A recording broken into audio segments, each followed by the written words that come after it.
स्वामी जी, यहाँ पर आदिवासी क्षेत्र हैं बहुत सारे, जैसे गुजरात का क्षेत्र आवाडांग है, तो वहाँ पर बोला जाता है कि भारतीय संस्कृति में जो देवी देवता होते हैं वो बड़े कमज़ोर होते हैं। जो क्रिश्चियन लोग होते हैं ऐसा उदाहरण देकर आदिवासियों को बोलते हैं कि तुम्हारे देवी देवताओं की मूर्ति में कोई पावर नहीं है।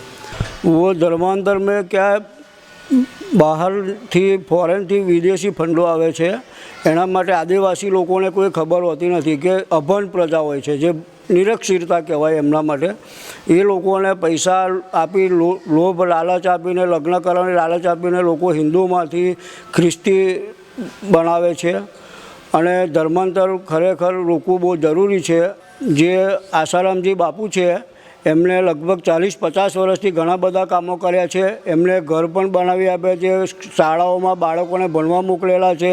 ભૂકંપ જેવી સ્થિતિ આવે તો પણ એ મદદ એમના જે સેવાભાવી કાર્યકર્તા હોય છે તે પણ કરે છે।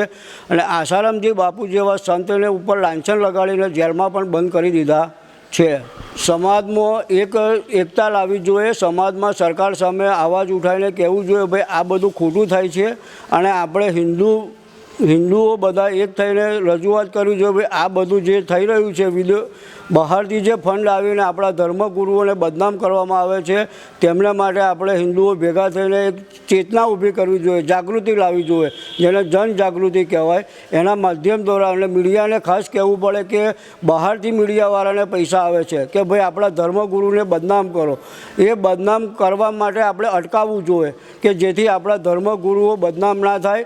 અને ધર્મગુરુઓ બદનામ કરવા માટેનું આમનું કારણ કે હિન્દુઓની જે શક્તિ હોય, જે એમને ભાવના હોય તે એમને ભાવના ખંડિત કરવા માટે આ લોકો બધા પ્રયાસો પૂરજોશથી કરે છે।